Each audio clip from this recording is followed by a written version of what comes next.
नमस्कार विद्यार्थी मित्रांनो, टेट 2025 चा फॉर्म भरत असताना जे विद्यार्थी स्वतःला ॲपियर दाखवत असाल, मग आता ॲपियर दाखवताना इथे पदवी ॲपियर असेल तरी चालणार आहे, डी.एड ॲपियर पण चालणार आहे आणि बी.एड ॲपियर पण चालणार आहे. सो ॲपियर दाखवल्यानंतरही तिथे माहिती विचारली जाते किंवा तिथे मार्क्स भरावे लागतात. नेमके हे मार्क्स कोणते भरायचे थोडक्यात या व्हिडिओच्या माध्यमातून समजून घेऊया. दुसरा मुद्दा, असे विद्यार्थी आहेत जे सेकंड इयरला किंवा लास्ट इयरला आहे पण ते ATKT आहेत. काही विद्यार्थी मागच्या काही वर्षाचे पेपर बाकी आहे. मग अशा विद्यार्थ्यांना इथे फॉर्म भरता येईल का, त्याच्याबद्दल पण माहिती थोडक्यात मी सांगतोय तुम्हाला, शेवटपर्यंत बघा. ओके, तिकडे जाण्यापूर्वी इग्नाइट अकॅडमीकडनं तुम्हाला फ्रेशर विद्यार्थ्यांना द्रोणा 7.0 आणि शिक्षक मित्रांसाठी आचार्य 1.0 बॅचेस चालू झाल्या. दोन्ही बॅचेसमध्ये शिकणारे फॅकल्टी सेम आहे. प्रत्येक विषयाला सेपरेट फॅकल्टी आहे. PDF स्वरूपात नोट्स आहेत, टेस्ट सिरीज अवेलेबल आहे, डाऊट क्लिअरिंग सेशन आणि मेंटोरिंग सेशन पण अवेलेबल आहे. ओल्ड विद्यार्थी तुम्ही असाल आमच्या ह्या बॅचला, TT CDT टेट केंद्रप्रमुखला, तर तुम्हाला 50% सूट आहे. ओल्ड स्टुडंट नावाचा कुपन कोड तुम्ही वापरून ह्या बॅचेस परचेस करू शकतात. आता मुख्य मुद्द्याकडे जाण्यापूर्वी CTTची पण माहिती तुम्हाला मी देऊन टाकतो. CTTच्या बॅचेस सुद्धा आपल्याकडे अवेलेबल आहे. CTT प्लस TTची बॅच पण अवेलेबल आहे, पण मी तुम्हाला सजेस्ट करतो की तुम्ही सध्या CTTकडे लक्ष न देता तुम्ही फक्त आता TETकडे लक्ष द्या. पेपर 1 पेपर 2ची सेपरेट बॅच तुम्हाला 2100 पर बॅच आहे आणि एकत्र घेतली तर 2500 रुपये प्लस GST तुम्हाला बॅच कॉस्टिंग आहे. यासाठी तुम्हाला खाली डिस्क्रिप्शनमध्ये लिंक दिली आहे, लिंकवर क्लिक करून ॲप डाउनलोड करा आणि हवी ती बॅच परचेस करा.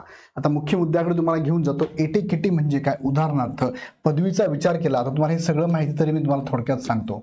पदवीचा विचार केला, एकतर पदवी 3 किंवा 4 वर्षाची असते. जर तुम्ही 3ऱ्या वर्षाला आहात, थर्ड इयरला तुम्ही शिकत आहात आणि तुमचे जर सेकंड इयरचे किंवा फर्स्ट इयरचे काही सब्जेक्ट जर पेंडिंग जरी असेल पण तुम्ही थर्ड इयरला शिकत असल्या कारणाने तुम्ही इथे ॲपियर म्हणून कन्सिडर केले जातात. सेम तुम्ही जर D.ED किंवा B.EDला असाल, D.ED किंवा B.EDला असेल, जे की सध्या 2-2 वर्षाचा आहे, तुम्ही सेकंड इयरला आहात पण तुमचा फर्स्ट इयरचाच कदाचित एखादा विषय किंवा 2 विषय तुमचे पेंडिंग असेल तरीसुद्धा तुम्ही ATKT असाल तरीसुद्धा तुम्हाला इथे सेकंड इयरला असल्याकारणे ॲपियर म्हणून फॉर्म भरता येतो.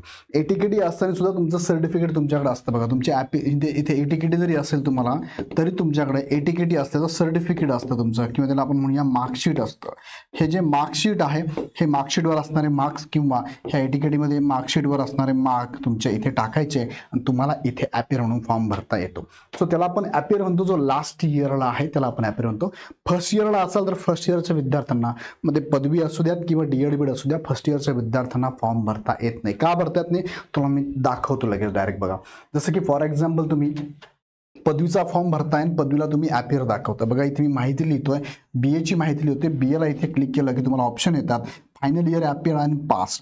तुम्ही जेव्हा फायनल इयर ॲपियर करतात त्यानंतरही तुम्हाला इथे माहिती भरावं लागते, मिळालेले गुण आणि एकूण गुण. मग तुम्हाला प्रश्न पडतो की सर हे कसं भरायचं, मिळालेले गुण मला कसं काय, मी ॲपियर आहे. सो त्यांनी इथे लाईनमध्ये दिले बघा लिहून काय, जर उमेदवार शैक्षणिक पदवी शिक्षणाच्या शेवटच्या वर्षात शिकत असेल तर उमेदवाराने मागील वर्षीच्या पदवी शिक्षणाची माहिती भरावी. ATKT बद्दल काय दिलं की त्यांनी नाही, शेवटच्या वर्षाला तुम्ही शिकत आहात ना, मग हरकत नाही, पाठीमागच्या वर्षाचे तुम्ही डिटेल्स इथे मार्क भरावे असं त्यांनी सांगितलेलं आहे. सेम तुम्ही जर बघितलं D.ED ॲपियर तुम्ही दाखवताय बघा, D.ED आहे इथे, तुम्ही D.ED ॲपियर दाखवता, इथे सुद्धा तुम्हाला पुढे प्रश्न विचारला जातो मार्कचा. त्यात पण त्यांनी सांगितलंय तुम्ही जर पदविकाच्या शिक्षणाच्या शेवटच्या वर्षाला शिकत असाल तर उमेदवाराने मागील वर्षीच्या पदविका शिक्षणाची माहिती भरावी. सेम तुम्ही B.EDकडे जरी गेलात ना, B.ED ॲपियर दाखवलं तर तिथे सुद्धा तुम्हाला माहिती भरावी लागते आणि त्यात पण त्यांनी तेच सांगितलंय, व्यावसायिक पदवी शिक्षणाच्या शेवटच्या वर्षात शिकत असेल तर उमेदवाराने मागील वर्षीच्या पदवी शिक्षणाची माहिती भरावी. सो इन शॉर्ट, ATKT जरी असेल आणि तुम्ही लास्ट इयरला असाल तर तुम्ही इथे फॉर्म भरू शकता. लास्ट इयर ॲपियर विद्यार्थी जर इथे फॉर्म भरत असाल तर त्यांना पाठीमागच्या वर्षाचे जे पण तुमचे मार्क्स आहेत, ATKT सह जे पण मार्क्स असतील ते मार्क्स तुम्हाला इथे फिलअप करायचे. त्यांनी इथे प्रश्न टाकलाच नाही तुम्ही ATKT आहात का, सो तो मुद्दाच नाही आहे. सो तुम्ही फॉर्म भरू शकतात. सो फॉर्म भरून टाका आणि एक्झामची तयारी जोरात करा. एक्झामची तयारी करताना इग्नाइट अकॅडमीचे काही बुक्स पण अवेलेबल आहे. त्यातलं महत्त्वाचं पुस्तक आहे TT सक्सेस मास्टर, आवर्जून घ्या, कारण ह्या पुस्तकामध्ये PYQ दिले 3000. या पुस्तकातनं तुम्हाला अभ्यासाची दिशा तुम्हाला समजणार आहे. सो या पुस्तकाबरोबरच तुम्हाला पेपर 1 आणि पेपर 2ची पुस्तकं सुद्धा इथे अवेलेबल असणार आहे आणि बालमानसशास्त्र, अध्यापनशास्त्र सुद्धा तुम्हाला अवेलेबल असणार आहे. नक्की हे पुस्तकं परचेस करा. ऑर्डर करण्यासाठी तुम्ही ॲमेझॉनवरून ऑर्डर करा, आपलं ॲप डाउनलोड करून ॲपवरून ऑर्डर करा किंवा शेजारच्या बुक स्टॉलमधनं परचेस करा. त्यासाठी तुम्हाला इग्नाइट अकॅडमीचं ॲप डाउनलोड करायचं आहे. कॉल करायची शक्यतो गरज नाही आहे तुम्हाला. ॲप डाउनलोड करा, ॲपमधून सुद्धा बुक्स परचेस करू शकता, ॲपमधून तुम्ही बॅचेस पण परचेस करू शकता. अगदीच क्रिटिकल कंडिशन असेल तर कॉल करा, अदरवाईज कॉल करायची गरज नाही, तुमचे पैसे कुठेच जात नाही. ही अकॅडमी आहे बघा, हा असा लोगो आहे, खाली डिस्क्रिप्शनमध्ये लिंक पण दिलेली आहे. हा व्हिडिओ आवडला तर लाईक करा, चॅनल शेअर करा आणि चॅनल सबस्क्राईब करून बेल आयकॉन क्लिक करून ठेवा. पुन्हा व्हिडिओ नेक्स्ट व्हिडिओमध्ये. तत्पूर्वी तुमच्या मनात जर काही प्रश्न असतील तर कमेंट बॉक्समध्ये नक्की टाका. धन्यवाद.